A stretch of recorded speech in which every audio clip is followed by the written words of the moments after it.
China is out there trying to get their currency to be the dominant currency. We're trying to do our business. Sometimes you make it difficult, in the use of dollars.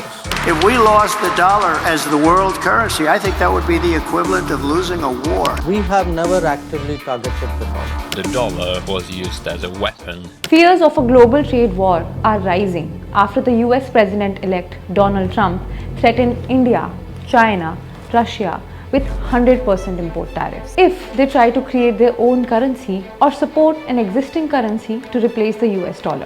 Now, the threat was given to the BRICS nations, which make up almost 40% of the global trade. But you know what I find the most surprising thing here is that the dollar has dominated global trade since the 1920s. Today, 59% of world's foreign currency reserves are held in the US dollar. So why does the United States feel threatened now? And is there a real threat emerging with dollar's weaponization? How can India protect its interests while staying close to the US? Let's find out.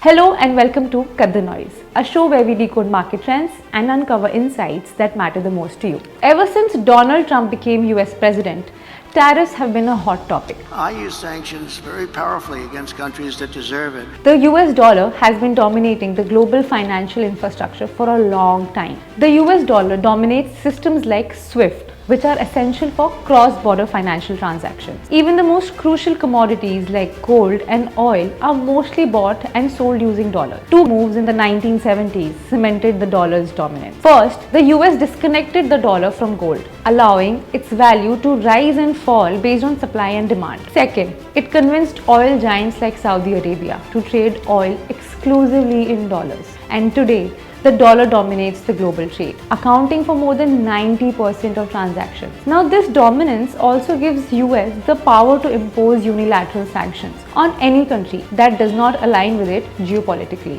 which is exactly what has happened. US imposed unprecedented sanctions on Russia and Iran by cutting them out of the crucial SWIFT network. And ever since that has happened, countries, including India, are looking to reduce their dependency on the dollar. Experts believe that this weaponization of dollar is what's harmful for it because it pushes countries to look for alternatives. In 2023, Brazil's president had pitched for creating a new BRICS currency. Even India has taken steps to reduce its reliance on the US dollar and to internationalize the Indian rupee. In 2022, when the US imposed sanctions on Russia, the Reserve Bank of India allowed invoicing and payments for international trade in Indian rupees. India is working to link UPI with global payment systems so people can make international payments without using SWIFT. In fact, agreements with countries like Singapore and the UAE are already making UPI-based international payments a reality. Now, India's motive is not to target the dollar,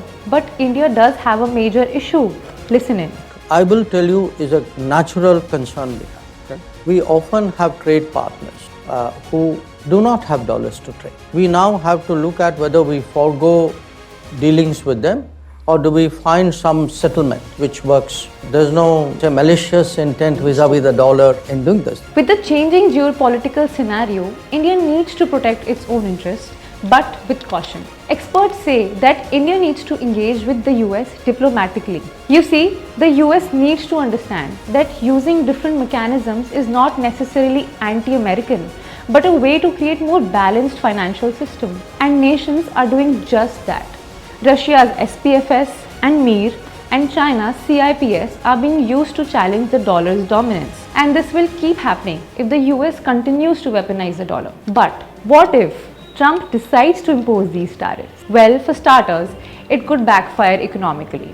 Imports would simply shift to third countries, increasing costs for American consumers. And experts say the dollar won't lose its position as the world's top reserve currency anytime soon. Because when it comes to BRICS, these nations don't agree on using a single currency, as each currency's strategic interest conflict with the others. Many predicted the dollar would fall after the 2008 financial crisis, but those predictions never came true. So I think it's fair to say that the biggest threat to the dollar might not come from China, India or Russia, but from the United States itself, with its growing reliance on weaponizing the currency. But I want to know from you, what do you think could threaten the US dollar's dominance? Let us know in the comment section. And that's all I have for today's episode of Cut the Noise. If you like the content, do share our video. And don't forget to like and subscribe to Grip's YouTube channel.